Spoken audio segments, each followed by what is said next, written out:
Barbara heads the Unilever Foundry here in Singapore.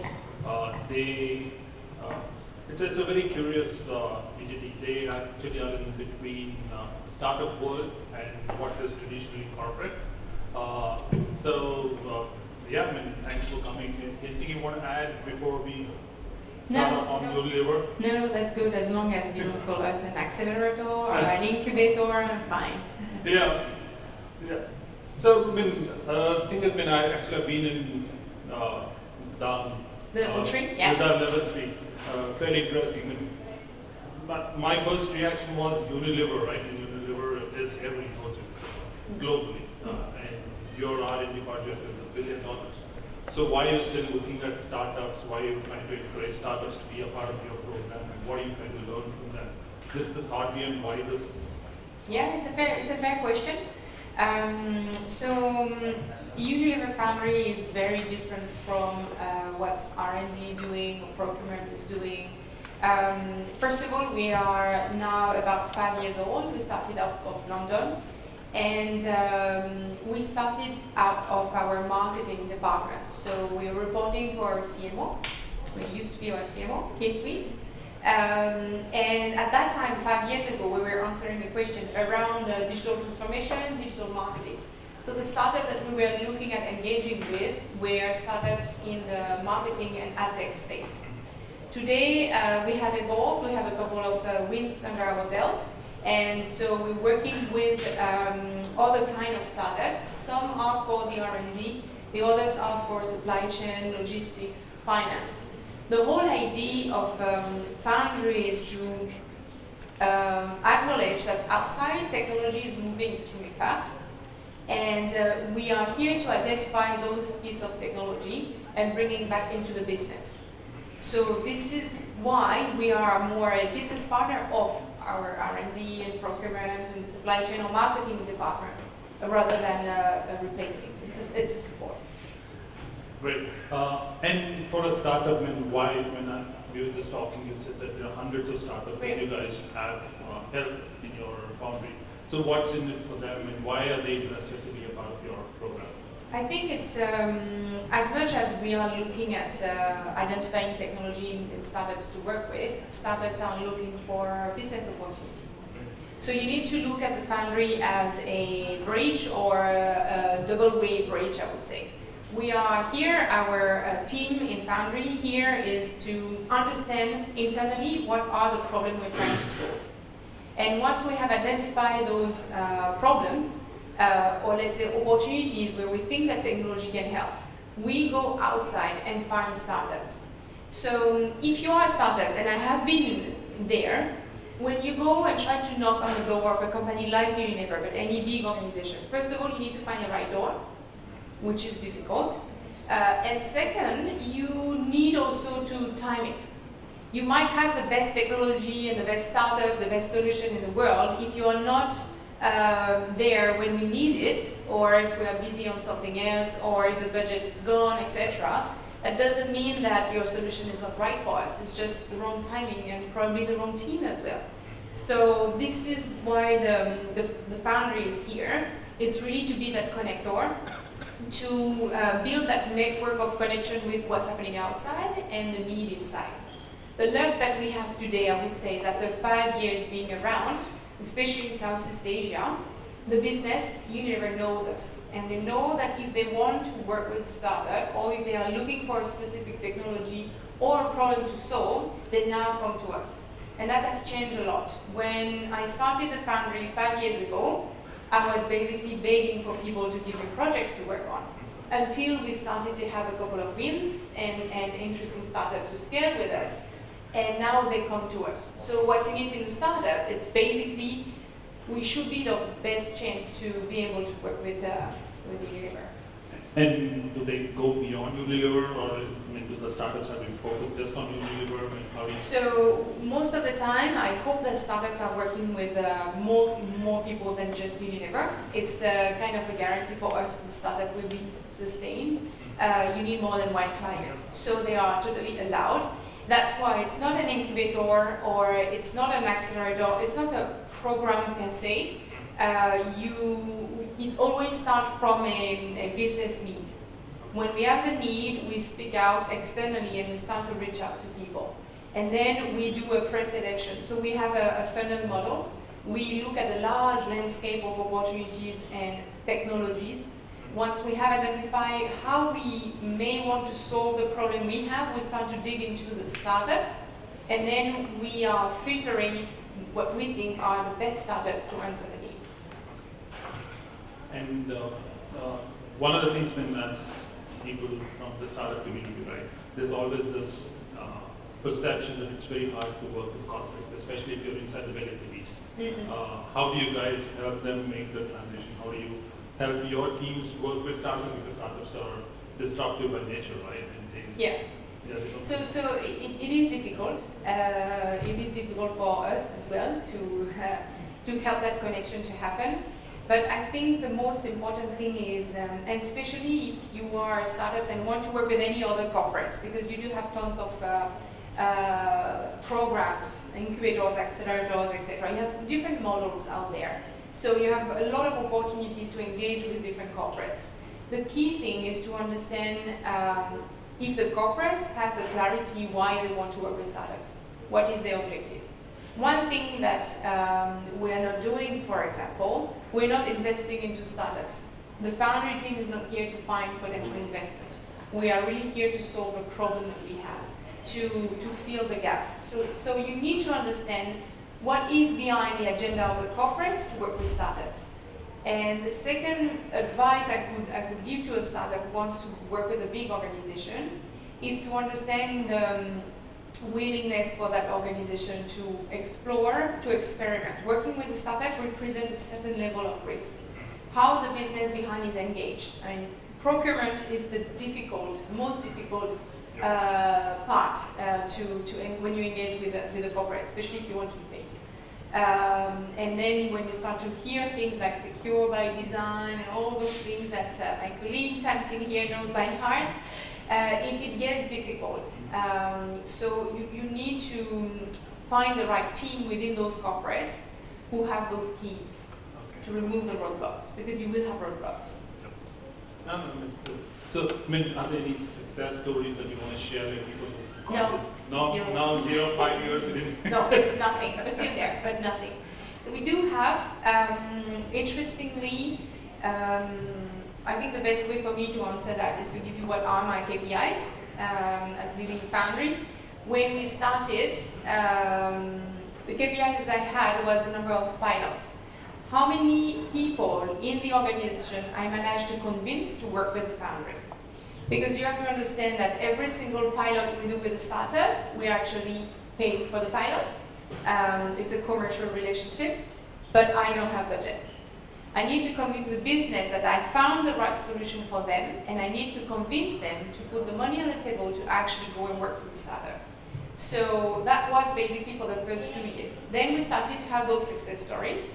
Some of them are companies that you may know, Try and Reviews, Employer Analytics, I have the list, General. General is a very good example. It started from Australia. We started to work with them in Singapore. We started to scale them in the region, and now they have a global partnership with Unilever. Try and Review as a regional partnership, etc. Which means that once they have reached that stage, they can go in any Unilever office in Southeast Asia, and basically they're already approved. They're approved vendor, they have the legal agreement, they have everything in place, and they just have to still convince the business to work with them. The toughest party is done. Today my KPIs are evolved a little bit now that the business trusts the Foundry and understand that we do deliver value to the business. My KPIs are the number of scale. How many startups we have been piloting with are becoming a long-term partner or a global partner, or let's say regional would be good enough. Scale for Unilever means that a startup who works with 10 brands, 10 markets, this is when we start to talk about scale. And usually the process is pilot first.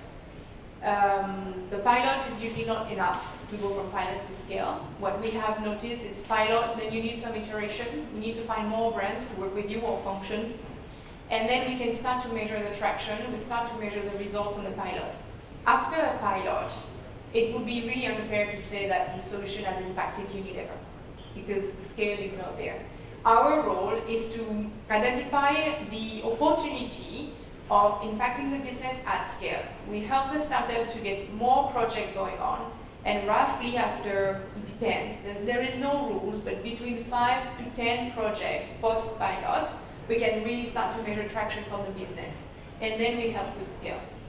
I have a very good example here of a company we're working with. Everybody is very excited, everybody wants to work with us. We need to go to that stage where we need to have a regional agreement. We need to have global involved. We need to have all the pain of IT, security, and we need to go through that. When you go through this, it's a kind of a good sign that you might have the opportunity to scale.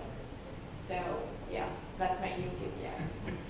Yeah, no, I mean, I think you guys are also matured, right? 5 years long enough. Yeah, we've learned a lot. Yes. And I mean, I'm sure that some of them are curious, has anybody else copied you guys? Imitation? No, I think our model is quite unique, and in a sense, we are lucky we started early enough. So we were basically the first one, I think, to try those kind of partnerships. I think we are also lucky to have a senior leadership who is extremely supportive of the Foundry, and basically see the value. I'm not saying that internally I don't have to sometimes remind people why we are here and remind people the value we deliver, but I do know that our CEO, president of our categories are behind and understand that.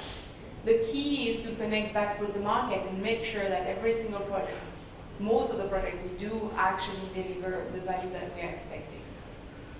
And I was looking at the portfolio of companies. There are some companies that are direct competitors of Unilever products, right? And there are some food products that are there also, not just technology companies. So how is... So on the Foundry side, we only look at tech companies. You might have looked into our Unilever Venture side. Okay. So we do work with venture. When we see an interesting startups and they are raising money, we can make an introduction. They have a very specific strategy on investment. So it's definitely a good door to entry. But what we look at is only the tech part. Okay. And for 2019, 2020, what are the types of companies that you're looking to bring on board? What's new? Yeah, we are looking at startups, anything that will help us to better know our consumers and reach out to our consumers. Direct to consumer is something we're exploring. It's still an experimentation. I've seen these startups, Guerpillon, I think, who is currently selling direct to consumer shoes, and that you can define like the way you want and get it delivered to your house. This is business models that we are evaluating. For example, we haven't cracked it yet. We are exploring. We work with Jumper.ai currently. Typically we are at our 5th project. We haven't cracked it, but we're not giving up. We are looking at everything which is data related, data capturing. And again, it's just to better understand our consumers. On the logistics side, the last brief I got, which is a serious brief, but I'm like, yeah, let's see. It's going to be, the idea would be to look for a partner who can help us to do driverless trucking in Vietnam. So anyone who knows a startup doing this, I'm happy to explore. On the logistics side, everything that can help us with traceability, traceability on sea, traceability on road, are areas that we are interested in. Marketing, it will be the same, I would say the same challenges that we have, everything around content, how we can have better content, cheaper content also, but also more quantity. And e-commerce is an area we are exploring. How can we better understand what's happening on e-commerce? So, and finally, in emerging markets, we need to remember that we are doing 60% of our turnover in emerging markets, and mainly rural area. So that means that we're looking for a solution to digitize our GT store, general trade store, the mom and pop shops. So working with a company in Philippines called Grocery, which is extremely interesting. Anything that can replicate that in Indonesia, Thailand, Philippines, it's the area we are interested in. It's a very broad scope. What we do not do is to look directly at the product specific. It's always tech-based. On average, the startups we are working with are usually, and it's not a rule, it's what we have noticed, Series A or pre-Series A. Earlier, it works, we can work, it's just usually the startup is not ready to work at our scale. We have almost killed startup when we started to work with them too early. Yeah, that's it, it's smiling because she's seen that. It's a startup who came out of Entrepreneur First, everybody got super excited about it. We're still working with them today, but we literally almost killed them because of an overwhelming demand from our brands. The solution was great, but the product was not even in beta yet. Our mistakes were to talk about it too much internally, and when you're in a big organization, if a product starts not to deliver, everybody talks and said, no, they don't deliver, they don't deliver. So we ring-fenced it. We stopped people to engage with that startup. We kept two brands, Pons and Closer, to work with that startup, and we helped them to build the product, and we managed expectation with those brands, and we basically handhold both the startup and the brand. And today we are actually currently scaling. So one last question is like, what do you guys offer? I know that you have a space that people can use and all of that. So the space we have, I don't know how many of you have heard about Level 3? Okay, we have to be better at marketing. It's difficult to explain it because it is a co-working space, but actually it's a lot more. We're trying to build an ecosystem for startups. What happened is 2 years ago, my management asked me if I wanted to do something with space that we had available for the Foundry startups. And I'm like, we're working with basically 5 startups at the same time, max 10. So it's about 2,000 square feet. I don't need 20,000 square feet. It's too big. But they insisted a little bit. So I said, well, if we can open the space to more startups, not the one we are working with, but any startups, then we can try to do something. So we partner with Padang & Co. that is running the operation of the space. And it's a space which is open to any tech startups from any stage, as long as you have a registered company. We have 5 focus areas: marketing ad tech, data and AI, logistic and e-commerce, food and agri-tech, and sustainable technology. This is, again, pretty broad. And we rent desks, you can be there, you can be part of our mentoring program. We have mentors mainly from Unilever. You have access to VCs, we organize VC talks, and then it works like a co-working space. We have a good coffee. And basically what we have noticed, so it was an experimentation. We wanted to try whether it would work or not. What we didn't want is to be an extra tenant to Unilever office, but you've been there. There is actually the staircase from our regional headquarters. People goes down and have coffee and can engage. So the whole idea is to build that common area or ecosystem where people can bump into each other and talk to each other. So far it's working. We are almost full capacity, and we have other partners. We have invited our partners like WPP, Cargill for the food tech, Syngenta, Microsoft. They are here to also engage with their own program and their own startups, and they are bringing more knowledge, more technology, and more networking effect. So Foundry is basically the structured program for a startup to engage with Unilever, while Level 3, I think it's the organic way for a startup to connect with the rest of the community. Very good. So thank you for your time.